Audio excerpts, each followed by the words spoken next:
Okay, so welcome to another lecture in 102. And today we will start talking about thermodynamics in full form.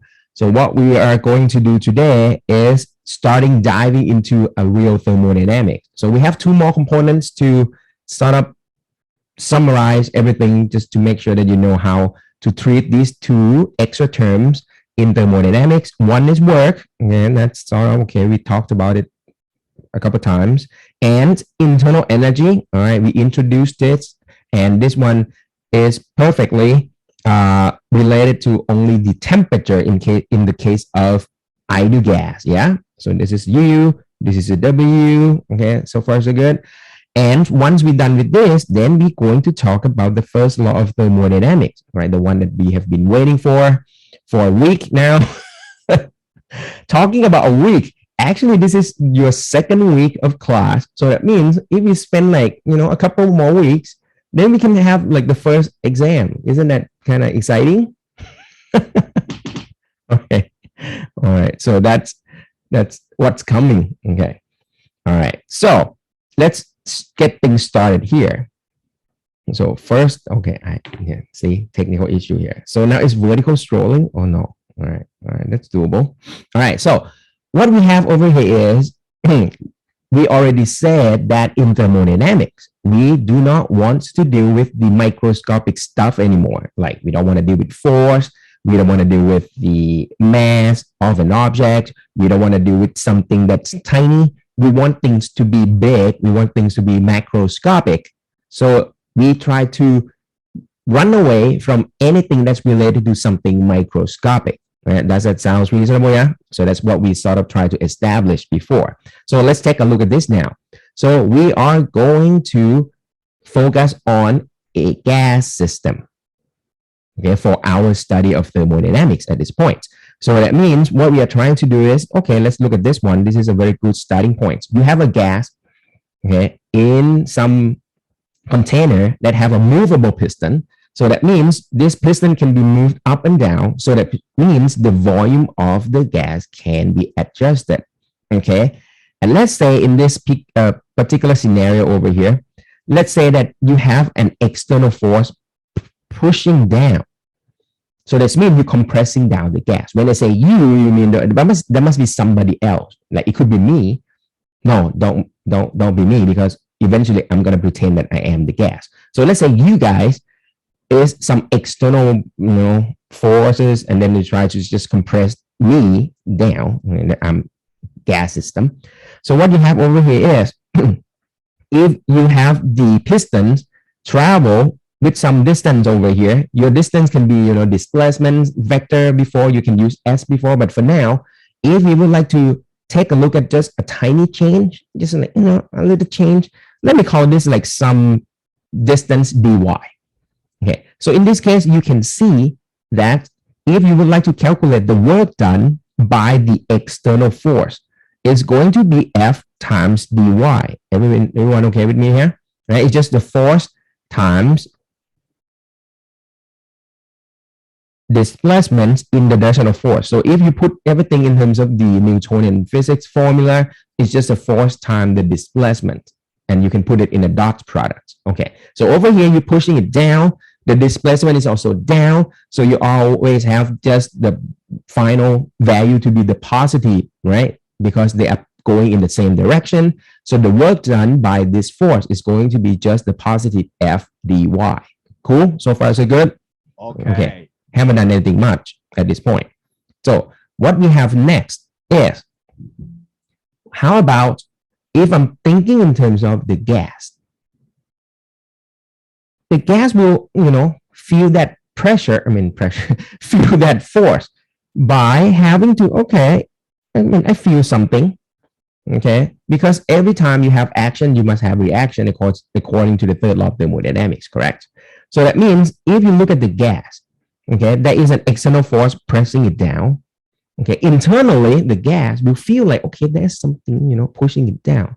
So if you think in terms of the gas itself, the gas is pushing up, okay, to sort of like you can think of it in terms of the reaction, but maybe it's more natural if you think backward.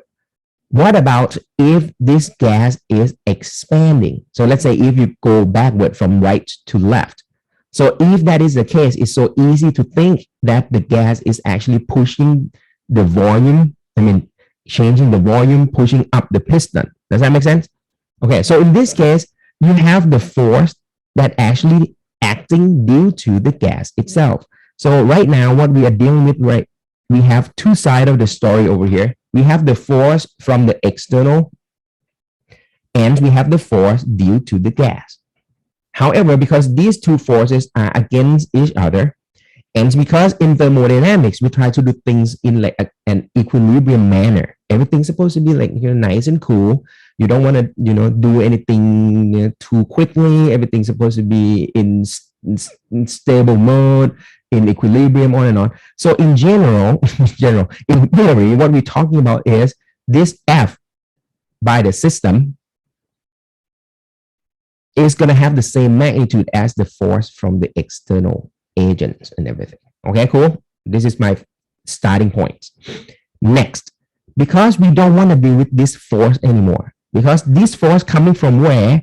Of course, coming from each tiny atoms or molecule in the gas and hitting this wall over here and then bounce back on and on, sort of imprint some impulse on it, change the momentum and eventually provide some tiny work done or tiny force on this piston over here. So we don't want to deal with this anymore.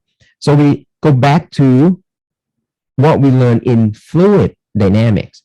Actually, what you can see is if you have a movement going on here, the volume that is changing over here, okay? So you can use the concepts of the pressure instead. So you don't want to deal with the tiny force. You can say, well, Ajan, you give me this cross-sectional area over here. Okay. And then just give me the pressure in here inside the gas. I mean, I can draw it here. There's a pressure in here. So you can calculate the amount of force by using the concepts of, pressure is just a force per unit area. Okay. And you can say it's a force that falls perpendicular on that cross-sectional area, on and on.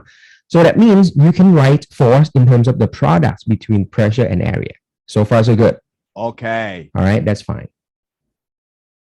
The mic is too close. Okay, so that's your comment here. Okay, so it means if I move further away, is clearer?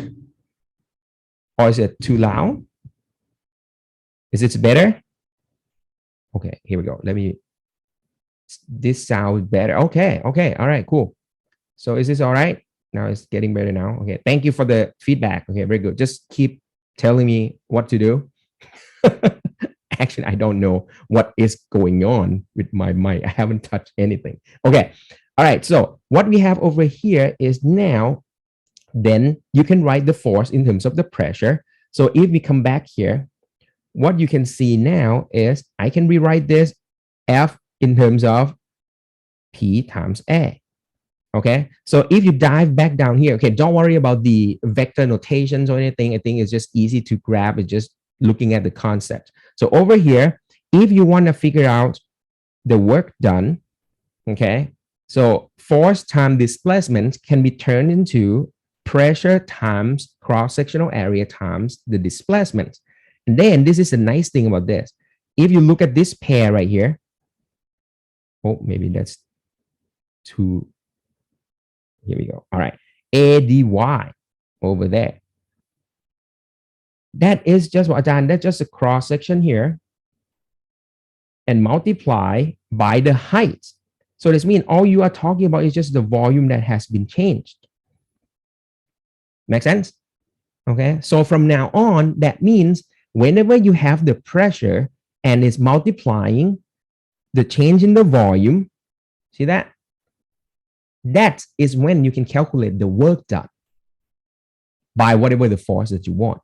However, because now we know that the force from the system and the force from the external agents or whatever acting in the opposite direction. So if one direction is negative, the other one will be positive. If one is positive, the other one will be negative. You guys with me with this? All right. So what you are seeing over here is now I have a way to calculate the work done by some forces. okay, by looking at the product between the pressure and the volume change. So if the changes happens continuously, so what I'm doing is just I have to do some integral over here, but that's all right. Okay, you just do the PDV, PDV, PDV on and on, and you sum them up. All right. So there's a quick question about the vector notation. For those of you that's familiar with this, that is fine. For those of you that don't worry about it. The vector J over here, this is, okay, if in writing style is J hat. So this one is from the theme of the I, J, and K. I don't know, does that help in any way? So the J over here is just a unit vector that is pointing in the Y direction. Okay, so the reason I try to write that one is because what we are doing over here is you can write it as like an XY plane over here. And because the force is pushing down, so I can express the force in terms of the, here we go, yeah, coming down. Here, this is a J hat vector. So it's a unit vector that's pointing downward. Okay, so I can express the force vector as then F times J. Okay, does that help? Okay, so this one is just a quick review on the vector notation. All right, but for us, don't worry about it because we are not going to do any vector calculations at all in thermodynamics. All right, we're going to do more in, okay, later, electricity and magnetism. Okay, so what we have right now is, okay, so you have two sides of the story. Depends on what you want to talk about. If you want to talk about the work done by the system, in this case, you saw that there is a negative sign for the external work done. You can just flip the sign. So this one will be positive. They're just opposite to each other. That's the whole point. Okay. So by writing this is going to be the main equation that we want to use. So think about this, guys. Okay, so if you want the system to perform some work, it means the system has to expand.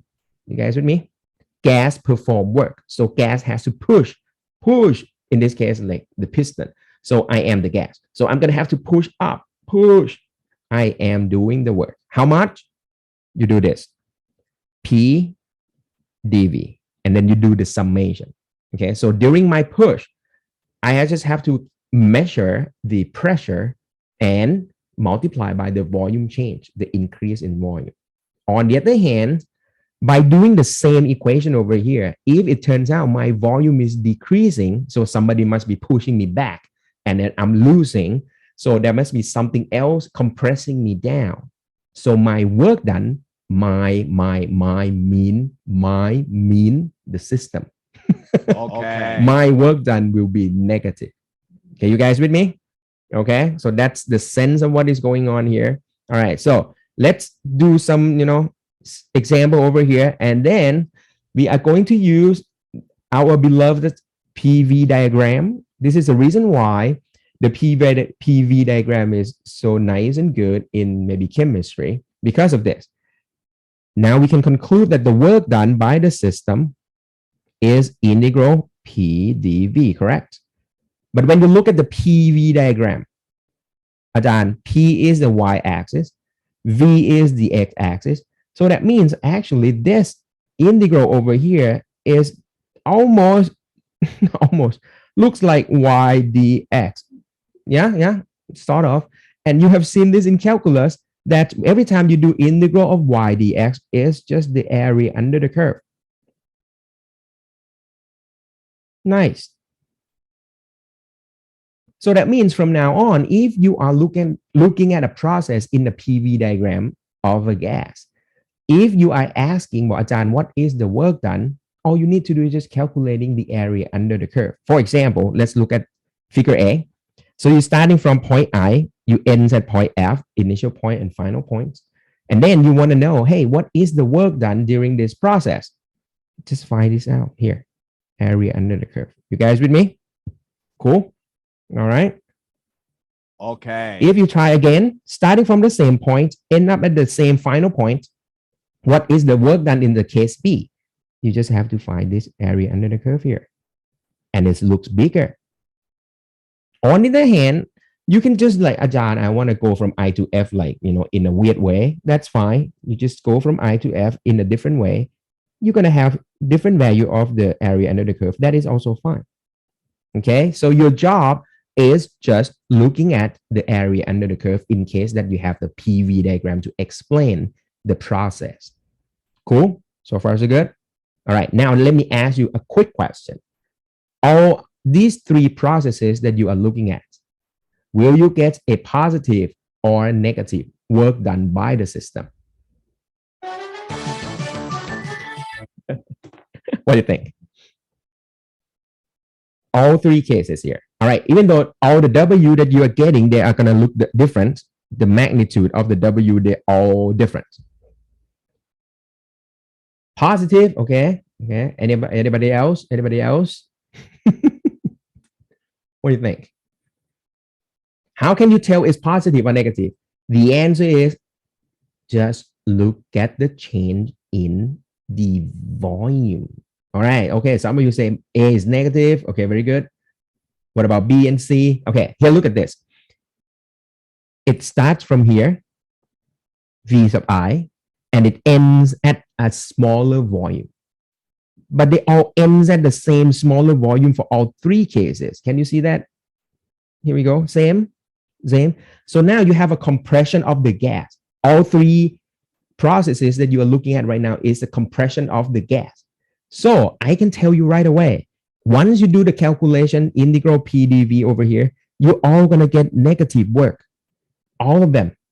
Because volume is decreased. Done. Simple as that. Okay. Okay. So don't think too much. It's easy in the sense that the volume is going to be a sort of like an indicator what happened to the work done. Next.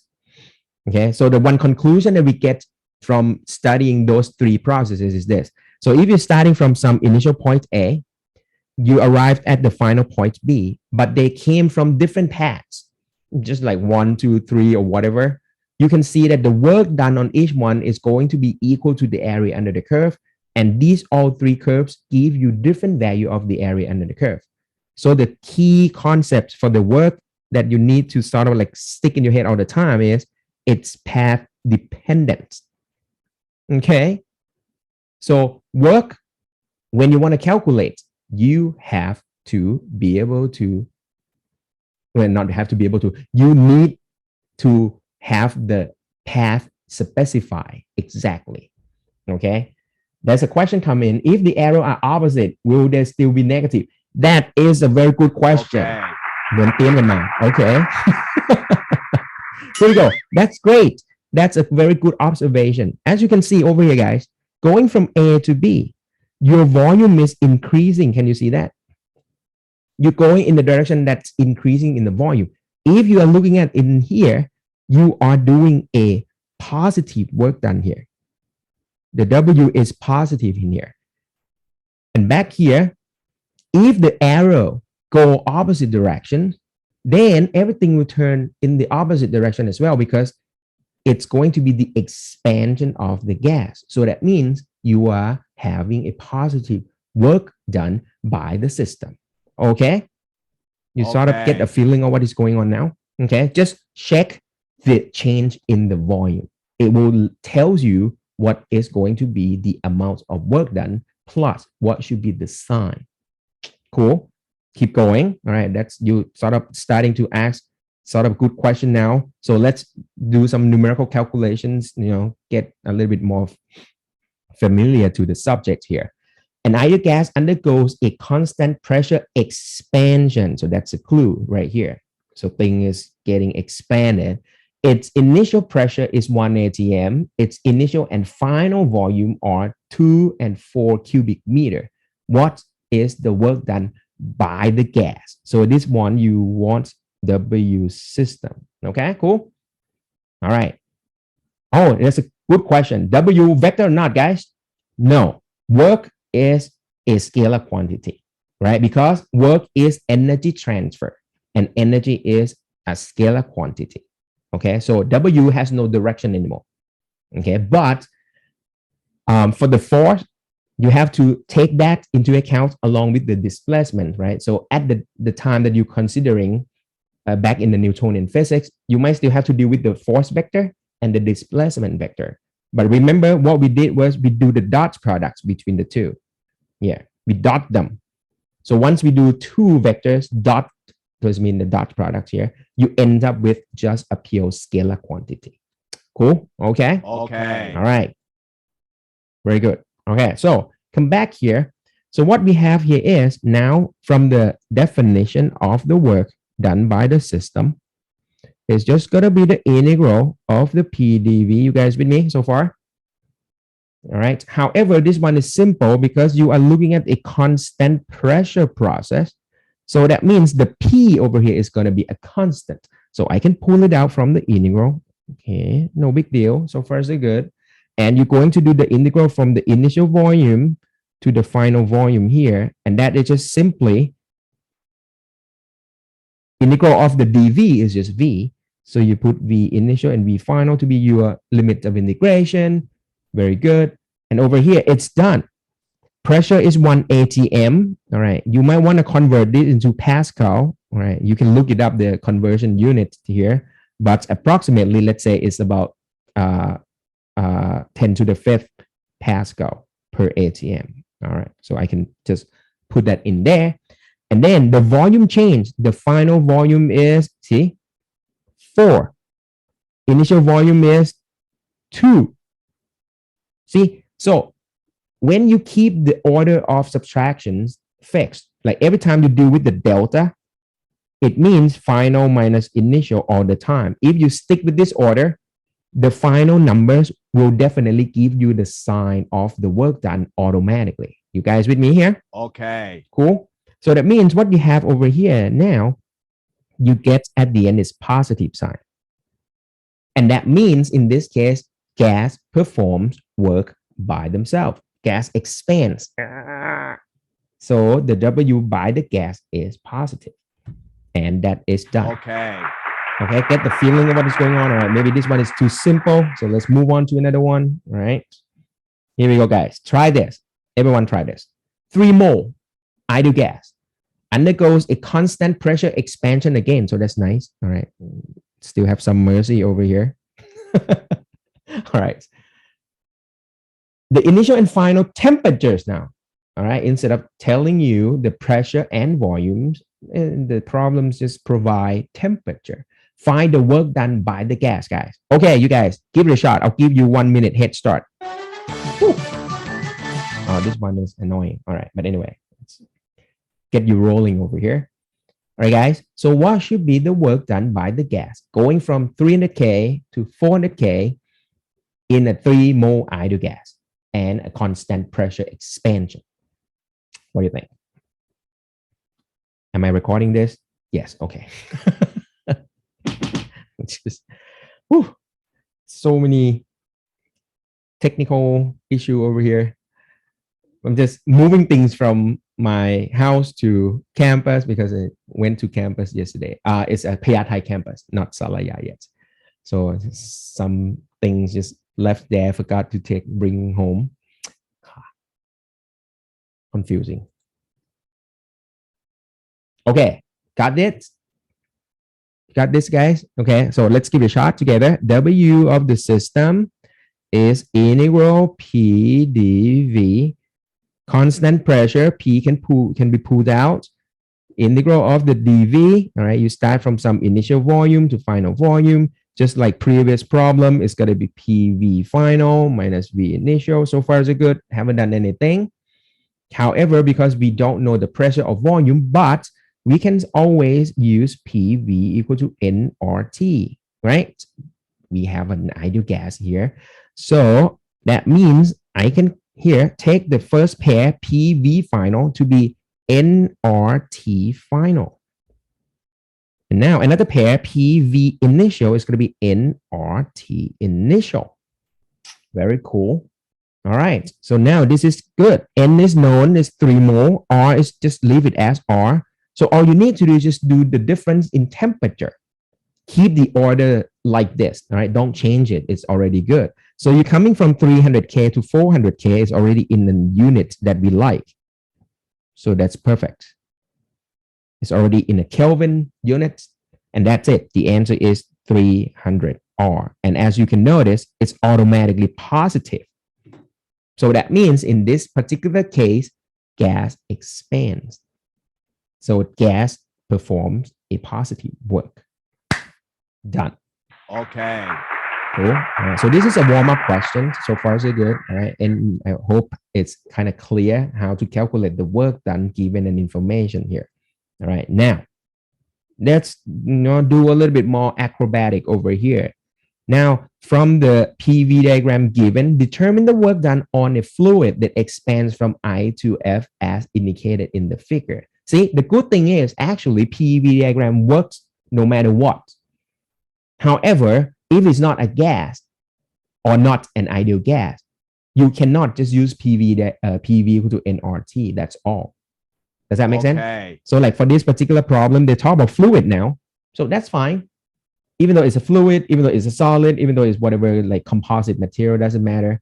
But once you are provided with a PV diagram, the area under the curve will tell you the work done by that system. You're done. All right. So you see the applicability of the thermodynamics. All right. It doesn't have to be just gas, but gas give us extra relationship PV equal to nRT to use. That's all. Right. But other than that, thermodynamics works. All right, guys. So they said determine the work done on.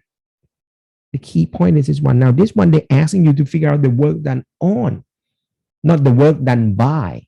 See? Okay, well, that's not too bad. When the fluid expands from I to F as indicated. Okay, so everyone knows to get to the amount, the magnitude, or the value of the work, all you need to do is just figure out the area under the curve. You guys with me? So I'm going to call this area A for now. Okay, so let's say this is the area. An area is just positive numbers all the time. That's the area that we are talking about. So if you already calculated the area, which is easy to do, you just like here have one rectangle over here, one trapezoid, one another maybe rectangle. You just add them up, you get A. How can you answer part A? The work done on the fluid. So can I write like this? You guys with me? See? So the question that we have to answer is the work done by the external force equal to what? That is what this work done on means. However, if I'm asking you what should be the W by the system, what should it be, guys?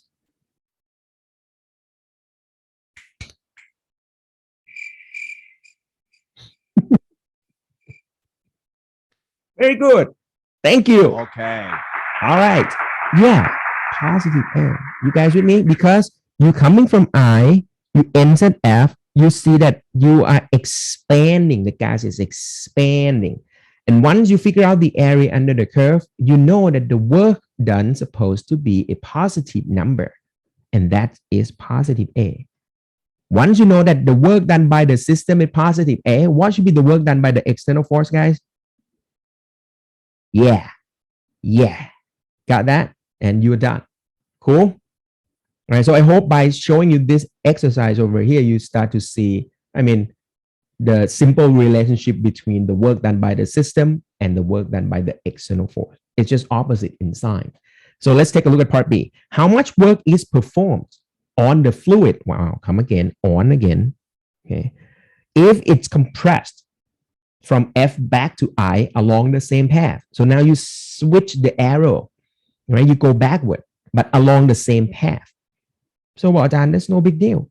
Part B is going to be easy. If you go backward, the W by the system in this case is going to be what? Now you go backward now, you start here, you end here. It's going to be negative A now. You guys with me? Yeah, because it's compression now. It's compression. So you're going to not you, the gas is going to perform a negative work done. And then your final answer still is going to be just opposite to that. So in this case, external force will do the positive work. Okay, because what? External force is successfully compressed down the gas. Okay, so external force performing some positive work. Done. Okay. All right, so I hope by having this, you have a way to calculate the work done. You have the sort of understanding what that the sign means, on and on. Okay, sounds good. Yes, all right, very nice. Okay, so you can draw a conclusion right here. W external, all right, I'll take that, equal to negative W system all the time. Yes, that is correct. Yep, very good. All right, because everything just came from the force is just opposite in directions. Okay. All right, nice. Keep going. All right. Now let's do a more challenging one, shall we? All right. So this one is going to be like, whoa, whoa, whoa. All right. So this one, now this lecture will give you some calculus with no extra charge right here. All right. So this is like an extra for you today. An example of ideal gas is expanded to twice its original volume of 1 cubic meter in a, here we go, quasi-static process. All right. So I'll come back to this word a little bit. All right. As shown in the PV diagram, the alpha in that equation is given. Okay. How much work is done on this expanding gas?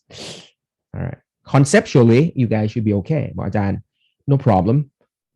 All I'm going to do is just finding the area under this curve right here. If I can figure this out, that is going to be the work done. Second thing is, in your head, you know your final answer is supposed to be a positive number for the system. With me? And if this problem asking you to figure out the work done on, you know in your heart that this is going to be negative work. Yes, sounds reasonable now. So I think you know how to analyze, like at least in a qualitative way, because this one is expansion. Work done by the system supposed to be positive, and the work done on the system is going to be negative, right? At least that's, error checking thing. That's nice. Okay. There's a question here. Is it safe to assume that the pressure is constant? Very good, but not constant. But I think what you are trying to say is equilibrium. Is that what I'm trying to read between the line here? Because in this case, the pressure cannot be a constant, because you can see it's increasing. The curve is up. So that means the pressure value is going to go up. Okay. So in this case, you cannot assume that the pressure is constant anymore. Okay. However, I think if I'm understanding you correctly, I think you try to relate to this word right here, quasi-static process. Here's the thing. Every time that you study thermodynamics and you try to draw this PV diagram, you just have to be able to measure these parameters, pressure and volume. Okay, volume may be easy to measure, but the pressure, all right, you just stick in some, pressure meter, something in there like barometer and stuff like that in there. But you think about this one. If you look back at this, our initial problems over here, right from the start, when you press down the piston, bam, of course, the molecules near the surface of the piston will feel the force pushing down first, right? So that means there is a displacement that happens to the atoms or molecules or whatever that next to this piston.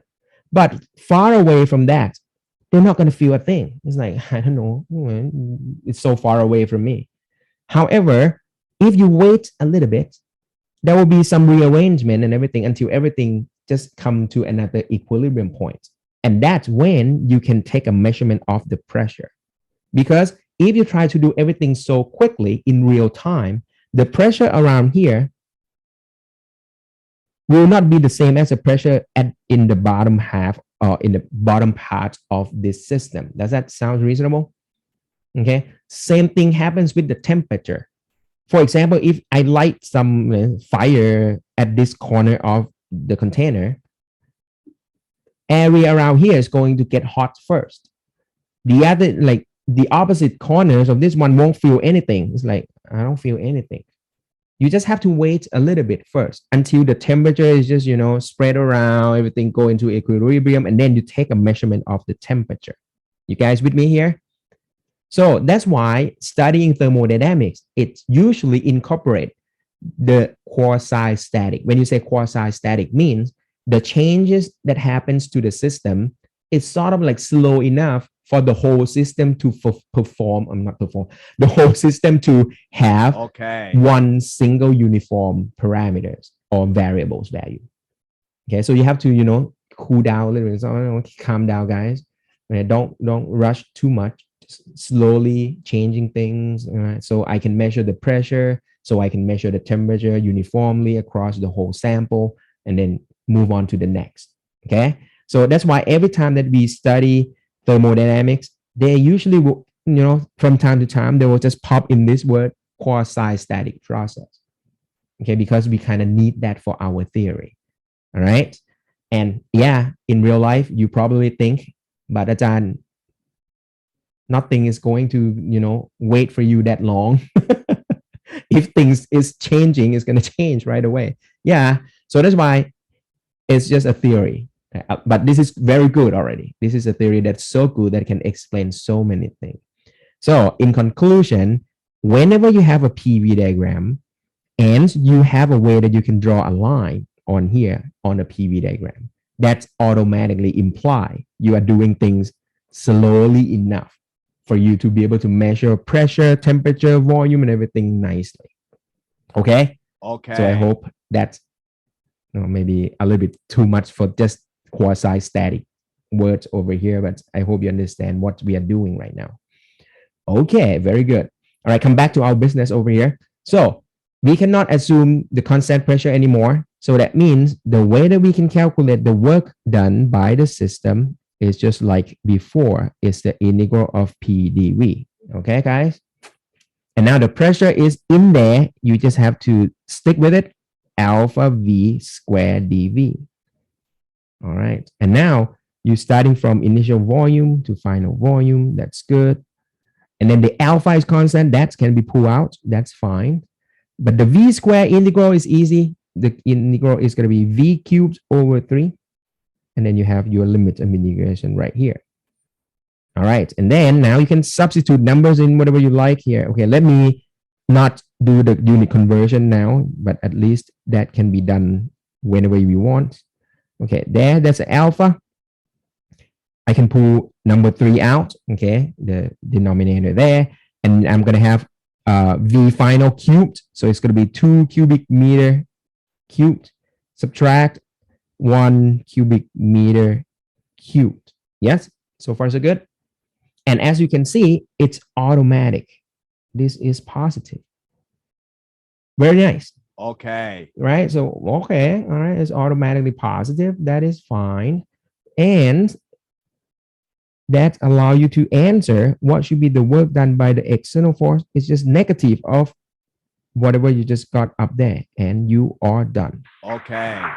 Okay. So it's just a little bit of calculus that's not hurting you, I hope. All right. And you understand a little bit about the sign. What does it mean by positive? What does it mean by negative? And what does it mean by the work done by the system and the work done on the system? Okay, they're just opposites in sign. Okay, nice. Any questions so far? Still interesting, I hope. All right, so what's next, Ajahn? All right, so before we move on, now I'm going to bring them all together now. I'm just going to talk about this a little bit briefly, and then we're just going to take a break. So you can, absorb all this information in, and then once we come back after the break, we'll just hit you with the first law of thermodynamics. Sounds good? All right, here we go. Guys, think about this. Come back to our scenario again, an expandable gas. So you have a gas in a container that have a movable piston. And let's say now this gas is in thermal contact with energy reservoir. Okay. So what does it mean by energy reservoir?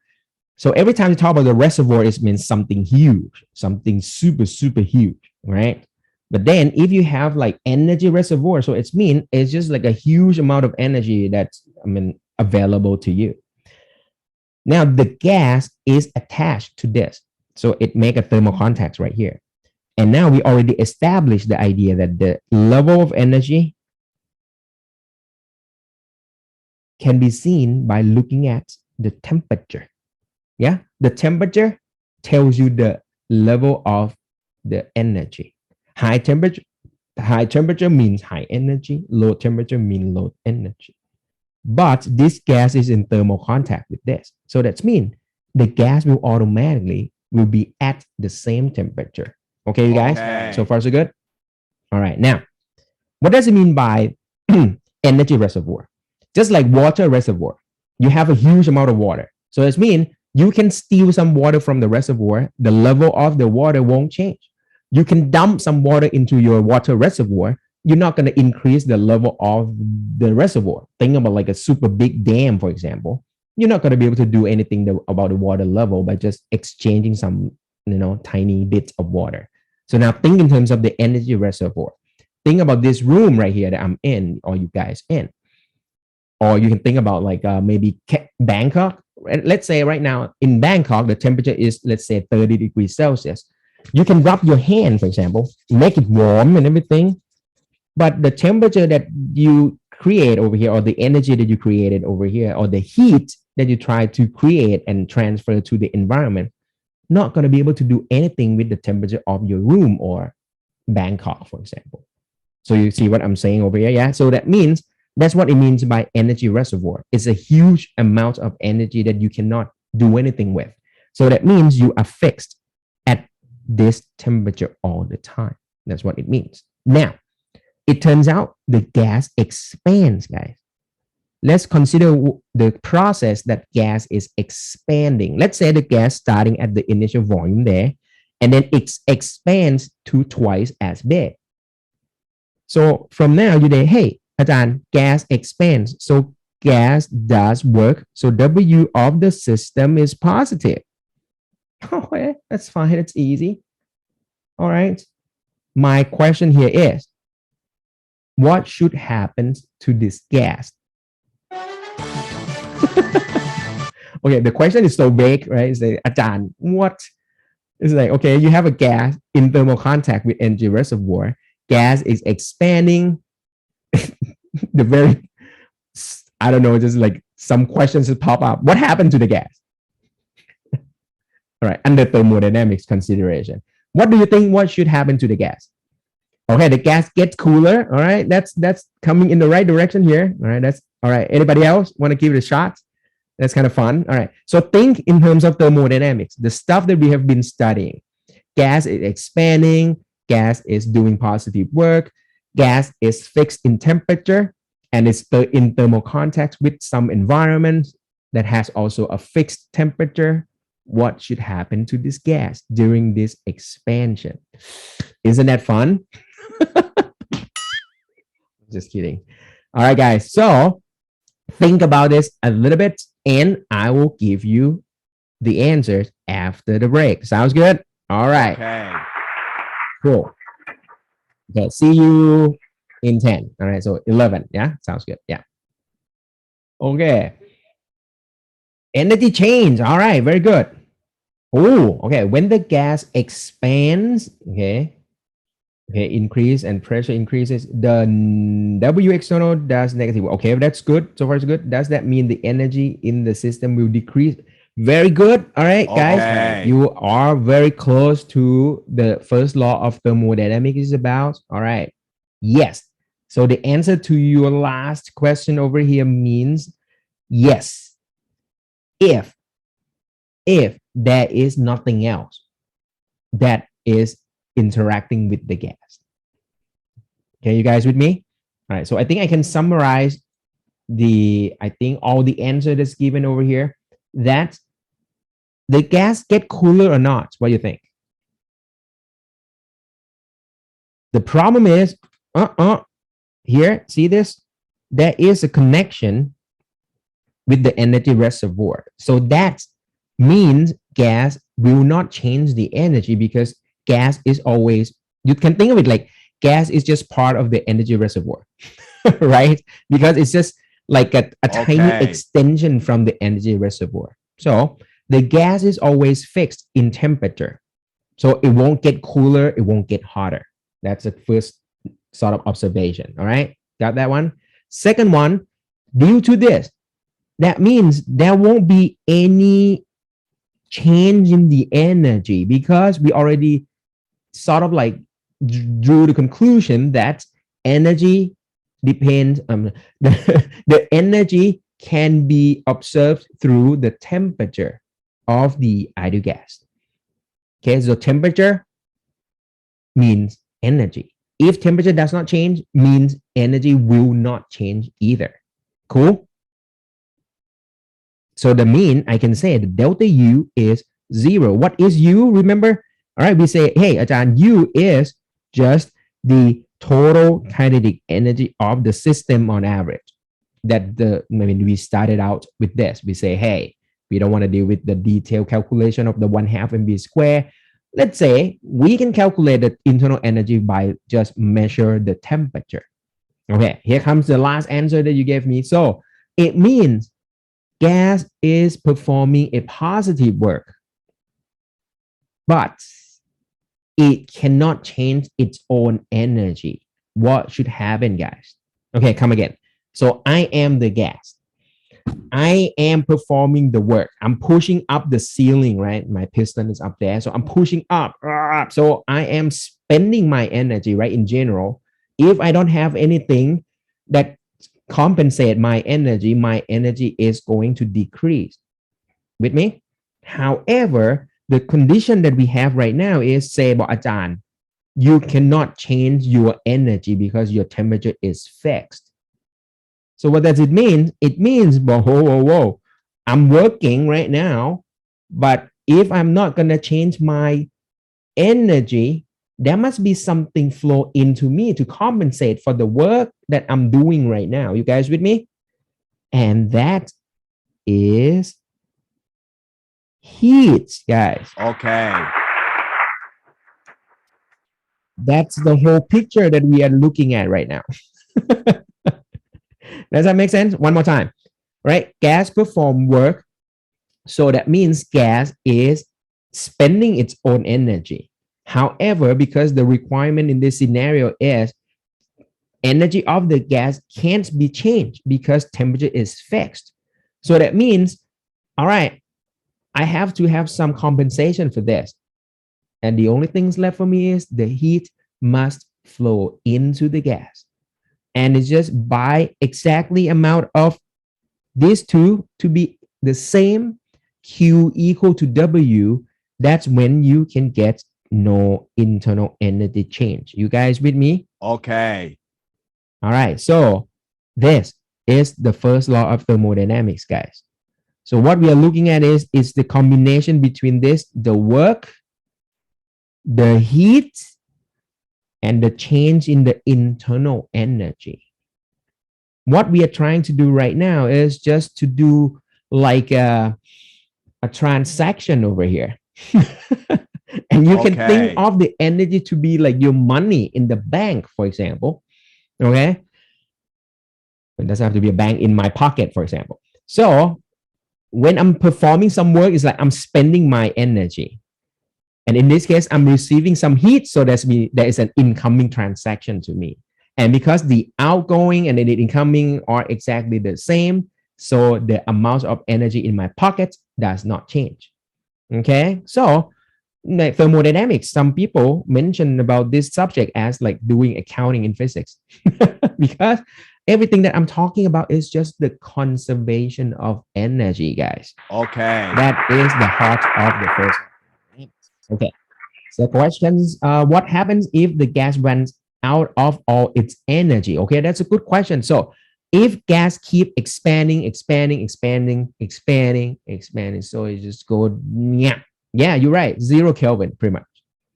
Even though that's not possible due to the third law of thermodynamics, nothing's really going to 0. But I mean, it's going to be very, very cool. It's going to get colder and colder and colder and colder until there's nothing else. Okay. All right. Nice. And that's it, guys. So keep in mind that We already saw that work is path dependent. Heat is also path dependent because I mean you can do anything with it. You can burn the something, light the fire, burn some coal, whatever, shine a laser light on it. So nobody knows. All right, but whatever happens, well, you just have to tell them exactly what is going on. So in terms of the work and the heat, they are path dependent.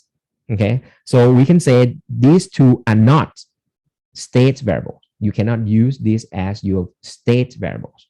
But for the internal energy, we already established that the internal energy is just total kinetic.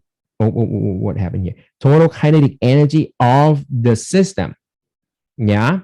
So instead of keep saying this, we just gonna wrap this one under U right there. Just call them internal energy. But now we know internal energy for an ideal gas is just the total kinetic energy of the whole system. But the good thing about the energy, there's a word energy over here. Is here, look at this. Remember this? If I bring this one up, concept of energy, you have gravitational energy, right? So it's path independent because I can pull this mouse up to the top of the screen in any directions I want, in any path I like, doesn't matter. As long as I ends up here, it's gonna have the energy of mgh. I can throw this one to you, you throw it back to me, and then it just stop right here. It's mgh.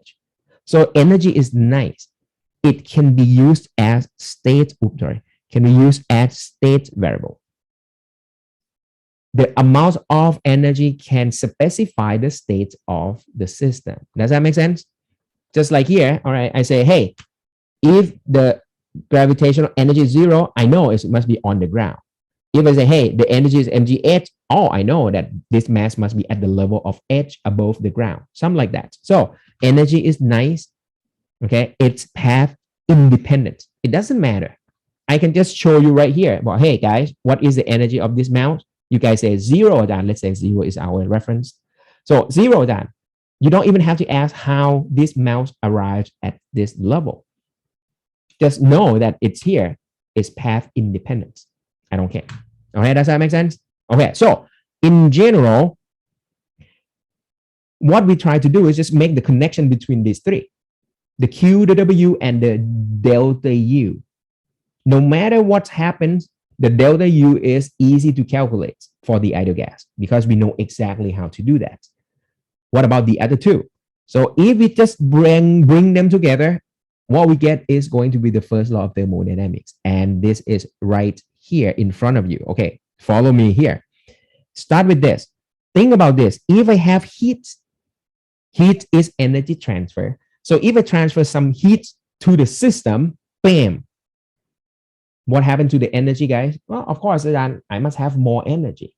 So that means if you have a positive heat, that means we already agree, positive heat means heat flow into the system. So the positive change in the heat will lead to the positive change in the delta in the change. So that means what I'm saying is the sign of the Q will go directly to the sign of the delta U. It's going in the same direction. Positive Q means positive change in U. Negative Q means heat leaves the system. It's going to give you negative U. Cool? All right? Okay. Now, what about work? All right, now, well, Ajahn, you have two works. Work by the system or work by the external force. Pick one. Okay. All right, so we're going to pick one now. All right, otherwise then it's just like, okay, we just have to do the subscript all the time. That's too much. And here we go. So in this lecture, in our class here, I'm going to call W system to be our W. You guys with me? And we already know how to do this through integral of PdV. Very nice. Okay, so if we stick with this definition over here, that the W is the work done by the system. What does it mean by positive W? It means gas, which is me, doing some work.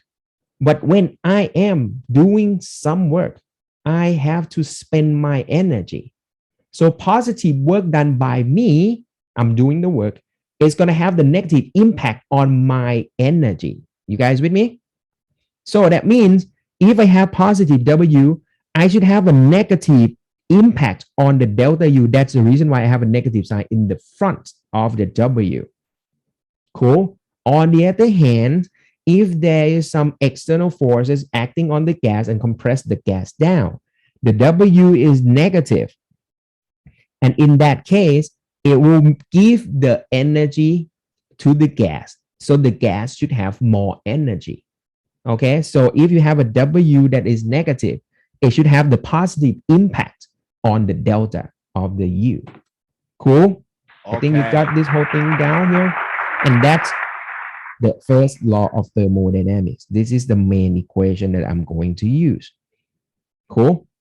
However, if you read some textbook, some text will write the first law of thermodynamics with the positive sign. Can you guess what happened here? All right, we're going to set this and forget it once and for all. So from now on in your life, you won't be confused with this anymore. So if the book writes the first law of thermodynamics using the positive sign between Q and W, you know in your heart now, this W mean W external. That's it, guys. Okay. That's it. All right. And there won't be any confusion anymore if you rewrite this in the full form as delta U equal to Q minus integral P dV. You guys with me? Okay. Okay. Because with this form, both expressions will sort of come down into the final form of this. And it's just a matter of what do you want to call this. For us, we just call this PdV to be the W. Yeah? And that's it. That's why we have the negative side left out there. And in some textbook, they're just going to call this along with the negative sign to be their W. If that is the case, then you're going to have the positive sign in between. That's all. Okay. Cool? Give me 1 second here. Sorry, guys. All right, let's continue. This happens every time. I don't know why the shipping carrier and stuff, they call you like crazy. They want you to get the package and stuff. They call you like 3-4 times. They thought there's some urgent matter and stuff. Okay, all right, sorry. Okay, come back here. So I hope this won't give you any confusion anymore. For us, we're going to stick with the Q minus W. Why? Because we are going to focus on the system. Okay. And this is maybe it's my bad or whatever, but I hope if you are clear about the definition of the first law of thermodynamics in the equation form, the textbook that we are using, they actually use Q plus W. Sorry.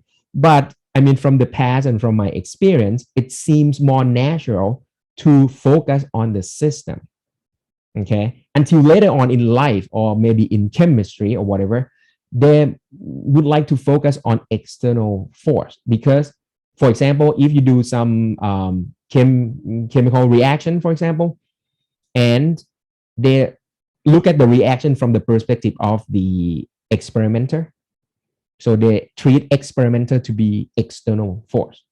So that's why they try to explain all the thermodynamics in terms of the external force. All right. But for us, and for the later chapter that we are going to do, we are looking at the system most of the time. We're talking about the gas. We're talking about, hey, what gas is doing. Gas is doing this. Gas is doing that. So it seems like we are focusing on the gas all the time. So why don't we just stick with the gas? All right. And then we just leave everything outside as a negative sign, and we just do the calculation purely positive number, integral P dV right here. Okay, so just follow along. I think it will be easier for us to stick with this agreement over here. All right, so from now on, our W is W of the system. All right, and we're going to use the negative expression, okay, over here. Delta U equal to Q minus W. Cool? Okay. All right, so now let's move on, guys. So with this agreement, we are ready to attack everything. All right, let's warm things up a little bit here, guys. The drawing shows a pressure volume graph in which a gas expands at constant pressure from A to B and then from B to C. Complete the signs in the table below, guys. Woo. All right, this one is like the basic thing that sort of get you going first. All right, let's start from A to B, shall we? What do you think will happen? There's some clue in the table already. Delta U is positive. What should happen to the Q and W? Let's attack the easy one first. W is just area under the curve. So that means going from A to B, all you need to do is just area under the curve. But no matter what it does, the volume is increasing. So the W is supposed to be positive during this process here. I can put positive here, guys. You guys with me here? Okay. All right. Now, from the first law of thermodynamics, delta U equal to Q minus W. So the Q is just delta U plus W. And because these two are both positive here, definitely Q must be positive along with it. So I can plug in the positive here and you are done. Okay. Okay, cool. Try again. B to C, guys. From B to C, oh, Adan, it's a constant volume process. Volume does not change. So from B to C, W from B to C is going to be 0. No volume change, no work done. And because the clue is already given that the heat flow is positive from the first law of thermodynamics, I'm going to write this equation until you get sick of this. So the delta U is just Q minus W. Q is positive. W is 0. So let me use color here a little bit. Positive, this is 0. So definitely the delta U is going to be positive. Done. All right, so you start to get a feeling what's about to happen. All right, so next we're going to dive deeper. This one is just qualitative analysis, right? Try next. This example here. Now, no more clue. Purely you. The drawing shows a pressure versus volume plot. 3-step process. Okay, this is called a cyclic process. Everything come in full circle over here. Determine the signs of the delta U, Q, and W during the changes from A to B, B to C, and C back to A. All right, guys, go for it. Now, no clue. You have to fill this form yourself. Fill this form. All right. A to B, B to C, and then C back to A. All right, I want to give it a shot. No more clue. A to B. Of course, very good. Whatever you're thinking is good. Start with the easy one first. Going from A to B, the nice thing about this one is expanding. So you can see this is the area under the curve right here. Yeah, that's positive because gas expands from A to B. So I definitely know that this is going to be positive. Now, we don't have any more clue here. Which one that you can specify for sure that it's going to be some particular sign? What do you think? All right, any guesses or anything? All right. If not, that's all right. I have a trick for you guys right here. I don't know is that a trick or not, but this is a good thing for, I think, any of you that doing chemistry or whatever, physics, that's using the PV diagram. Come back to our beloved PV equal to nRT, guys. PV equal to nRT. Let me ask you this. What happened when the temperature is constant? But and you already discussed this. Temperature is constant, mean temperature, the energy does not change, the internal energy does not change, something like that. But the good thing about this PV equal to nRT equation when the temperature is constant is, if N is constant, assuming the gas is just doesn't leak out or anything, there's no change in the amount of gas. R is always constant, T is constant. So that means the right side of this equation is going to be just the constants, right? And then P is the y-axis, V is the x-axis. And let me name the constant C. Does this equation ring any bells to you guys? XY equal to constant. Yeah, XY equal to constant. If you sort of remember vaguely, is the equation has a shape like this, yeah? Does it look familiar? Oh, that's bad drawing over there. Sorry. All right, here we go. That, all right, that looks a little bit better. Does it ring any bell? Yeah. When the X is big, Y is small. When X is small, Y is big. And of course, we don't care about the negative portion of this one. Forget about it. So that means every time you have a constant temperature, you always have this curve with you at one particular temperature. So let me draw that. We're going to overlay that on top. So that means at point A must be lying on one of that curve. Woohoo! Like that. Point B must be on that curve as well. That kind of curve. And point C will be on another curve. Oh, that's bad looking. All right, it doesn't look symmetric here. All right, it's supposed to be symmetric like that. Okay, all right, I missed that point a little bit. There you go. All right, let's do it. See? So that means every time you have a PV diagram, what you can think in your head is like you can overlay this constant temperature line. This one has a name. We call this isotherm. It's isothermal, right? So it's isothermal line. So it's a constant temperature line. And the good thing is the higher the temperature, it's going to be the higher lying line. The line will be up and up and up when the temperature is higher. So that means what you can tell is this is going to be high temperature. This is going to be somewhere in between, let me call it in the middle, and this is going to be low. Make sense? So that means jumping from point A to point B, can you see? You are leaving the lower lying isotherm at point A and you jump up to point B. So this means you are definitely going to be increased in temperature. And you know right away when the temperature increases, what happened to the delta U? Yeah, positive. Okay, guys? Okay. With me? All right. So once you know two of the three, yeah, first law of thermodynamics, delta U equal to Q minus W. So the Q is going to be delta U plus W. And that's it. So now we know both delta U and W are positive. So this is guaranteed to be positive, and you are done for the first law. So that's how things is going to go in first law of thermodynamics. It's just the evaluation of this in the numerical calculations. But if not, at least qualitatively, this is how it's done.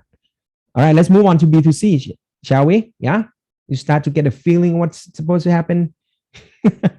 B to C, gas expands. You can find out the amount of work done by doing the area under the curve calculation if you want, but we know it's expanding, so W is supposed to be positive. Cool. What about delta U, guys? Now you're jumping from point B back to point C. So now you are lower your temperature down because you're coming from high lying isotherm to a low lying isotherm. So you know delta U must be negative. And now here we go. From here, you have one negative, one positive. You probably don't so sure, depends on the value. So at least for now, you can say, I don't know, right? Because you have to do some detailed calculation. It might just cancel out to zero or whatever, but at least now you know 2 out of 3. You should be able to calculate that. All right, cool. Okay. Now the last one, C back to A. So when you have C back to A now is the compression of the gas. You know right away the W is going to be negative. How much negative? You just have to find the area under the curve down here. Cool. Now you know how it's done. What about the delta U? It's once again, you're jumping from point C down to A. You're jumping from a higher isotherm to a lower one. So that means you're going to have a negative change in the delta U. And from the first law of thermodynamics, when the delta U is negative, W is also negative, it's guaranteed that Q is going to be negative as well. And you are done. Okay. Okay, so this gives you an overview of what's supposed to happen later. Okay, but all you need to do is just you add some numerical calculation, some more equation to it. But at least if you understand how things goes in this first law of thermodynamics business, this is it, guys. And from the sense of what you're doing over here, it looks like it's kind of easy to start from the W because it's area under the curve of things is easy to do. Or at least the delta U is also easy. Why? Because in the case of the idle gas, everyone knows this is going to be 3/2 N or delta T, right? Something like that, right?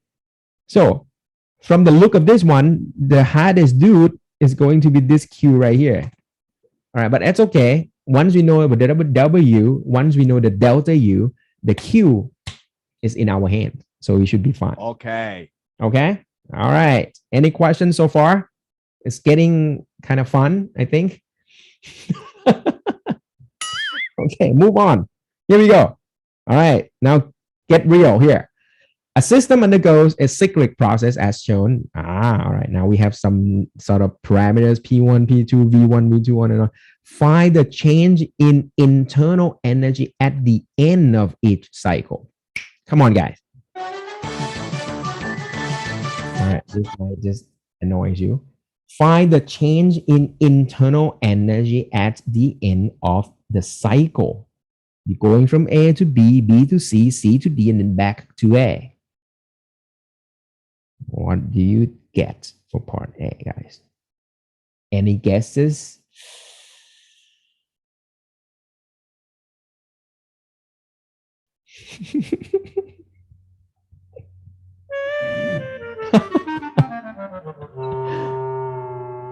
Very good. Whatever you're thinking is correct.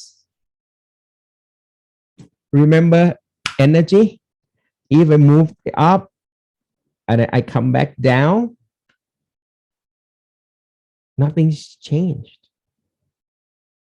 I can go crazy, disappear into the universe, whatever, and then I come back here. You will say, Ajahn, energy is exactly the same. Yeah? Cool. All right. That's the nice thing about the energy. So internal energy will not change once you come back to the original position. Part B, find the total work done in one cycle. All right, guys. Go ahead. A to B. Well done. A to B, this is easy. It's just area under the curve.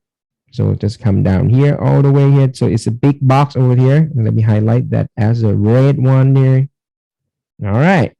So the W A to B, let me just write easily, just AB, is going to be just the width times the height. The width is here, the height is there. So it's going to be P1 times, here we go, be careful here. It's going to be V final minus V initial, right?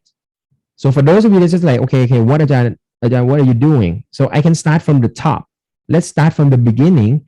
The work done is going to be integral P dV. Okay, but in this case, the pressure is constant.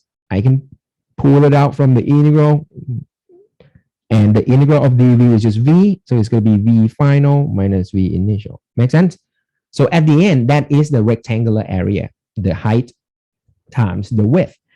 And what you have is stick with the order to make sure that you get the sign correctly calculated. It's going to be P sub 1, that's the height, times the V final is going to be V2, subtract V1, that's your initial volume. Done. Now WB to C is going to be gone, nothing, no volume change. Same thing with the WB to A. I know it's going to be 0 as well. So I'm just write it down right here. So the only thing left for you to do is just C to D. Well, Ajahn, it's pretty much the same thing. It's just area under the curve again from C to D. But now we already practiced this kind of thing. I don't need any integral. I just show you just to get a feeling of what is supposed to happen. But Ajahn remembers that all you need to do is just find out the area. And we know that this is a compression going from C to D. So that is just a negative of the area that we can calculate. Well, yeah. So let's write it as a negative of the area is going to be P2, V2 minus V1. You guys with me? Okay. I just want to emphasize that if you can think in your head like this, like, okay, what is the area? And then you put the negative sign in it, you are fine. However, for some of you, well, Ajahn, I want to stick with the definition P delta V that we just got here. Yeah, it's just P delta V. It's going to be P1 times the change of the volume is the final minus initial. Final is P1. Initial is V2. See, these two are exactly the same. All right, so make sure that, all right, if you understand what you're doing, final answer will be the same because you need the final work done over here to be negative. I mean, you know, in your head, this is like an error checking criteria, something that you can check against that, hey, at least the numbers I'm get at the end supposed to be negative from C to D because it's a compression of the gas. Cool. All right. All in all, it's just like you have the red area and then you wipe out the black area, right? Because the red is positive, the black is negative. So at the end, when you have a cyclic process like this, the work done, it turns out to be just the area enclosed by this cycle over here. So that means you just take this, add with this. So at the end, the W for the whole cycle is going to be just the height right here times the width. This is right there. Okay, is that cool? Okay. And as you can see that at the end, you're supposed to get a net positive work done because going from A to B, the big rectangular area there, that's positive, big, and then you erase a little bit on the negative one. So that's mean from the look of this one is if your cycle go clockwise, you have a net work done by the gas. Isn't that nice? All right. So you get some feelings. All right. All right. Every cycle, I get something out of this gas. And this is a hint of what's supposed to happen next week when we deal with like a thermal engine and all this stuff. You can, you know, you can do a system that the gas do something for you, turn the wheel, lift some objects, on and on. All right. Okay. Is that exciting? All right. Part C, guys. I don't know if you're still with me or not. All right. Find the heat, find the heat transfers into the system, guys. Well, Dan, this is easy now because part A, you already figured out the delta U. Part B, you already figured out the W. So once again, delta U equal to Q minus W. So the Q is just delta U plus W. I mean, just keep writing this until you get sick of this. Delta U is 0. So that's it. Whatever the W that you got there, just plug it down here. It's going to be the same amount as the Q because the delta U is gone. Done. Okay. Cool. So that's how you use the first law of thermodynamics in your analysis. Okay, it's getting deeper and deeper. You can see, yeah. So we get more and more quantitative. Yeah, when we dig a little bit deeper. Try again. Any questions so far? Very good. All right. So if this is good, then I think this is a good place to stop. The reason is because we're going to dig deeper into, I mean, instead of going through like whatever type of processes, it's going to be crazy. So what we are going to do next time is I'm going to show you the popular ones, the popular processes that allow you to do the detailed calculation very easily or systematically. And once we have those processes over here, then we're going to be able to utilize these known processes to build an engine that can perform some work for us. Does that sound cool? All right. So that's what is going to happen next time. All right. And this is, I think I can draw the line right here. And this is it, guys. The conclusion of the first law of thermodynamics. Okay?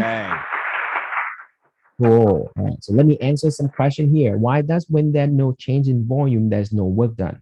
But when there's no change in pressure, there's still some work being done. Oh, that's a very good question. Okay.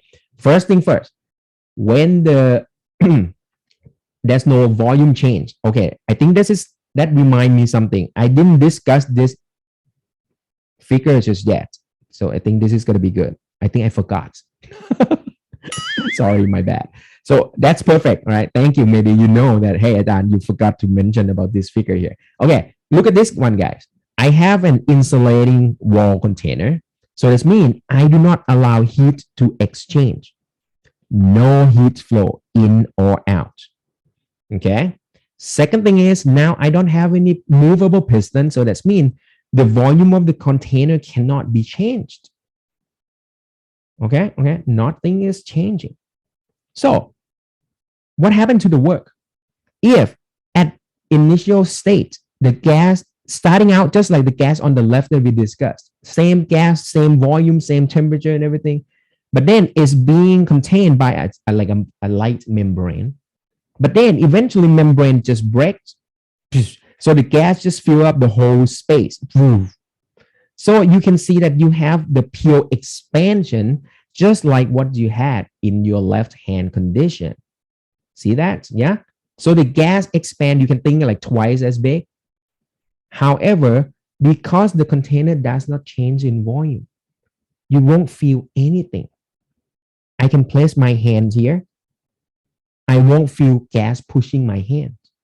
So it means gas cannot perform any work. But on the left, in contrast, if I place my hands here, I can feel that the gas is kicking my hands up. So if I turn my hand into like an object or something, so that means this gas can lift up an object. So that is the perform of a work, right? There's some performance from this gas. So I can say that gas can do some work. Does that make sense? But on the right side, W is also 0. But look inside, the pressure of the gas can, go half of the initial one, on and on. Okay, so this one is fine. Okay, but now your question is, that's the first part of it, right? So, not the first part. I use your question to lead me back to this explanation of this figure over here. All right, so this is a scenario that no heat flow, no work done, so temperature does not change, so the delta U will go to 0 as well, right? Now go back to your question here. When the pressure is not changed, gas can expand. Make sense? First part of your question is guaranteed because when there's no volume change, it's just like this example that I'm showing you here. Of course, there's no expansion, no contraction, no work done. That's done. But when you have a constant pressure, you can still expand with constant pressure. That is fine. Make sense? Because along the way, there is the third parameter that will change along with you, which is temperature. So if I draw you this, constant pressure process is a horizontal line. That's a constant pressure, right? During this expansion, you definitely can see that the volume expands. But remember, we said that we can overlay the isothermal line into it. So that means going from left to right, constant pressure, you increase in temperature. So that means your gas keep pressure fixed, but perform work. And during that process, the internal energy will have to change along with it. Isn't that cool? Okay. What you are asking is going to be something that we're going to dive into detail on Saturday. Very good question. All right, but at least that answer you that, yeah, constant pressure, you can still expand. So that means gas still perform works. Okay. So, all right, that's a recap. Thank you. The first law is the relationship between work done, heat, and change in energy. Correct. Okay. Exactly right. Those three parameters, the three characters, or whatever three stuff that we are learning here. Yes. The answer is yes. And is the conservation of energy. All right. And that is it for today, guys. Thank you so much. All right. More questions. I'm sorry. Forgot to ask. Any other questions from the audience here? All right. So if not, then I think you learned something today, and I will see you guys on Saturday morning. Okay. Bye-bye, guys. Take care. Thank you. Thank you.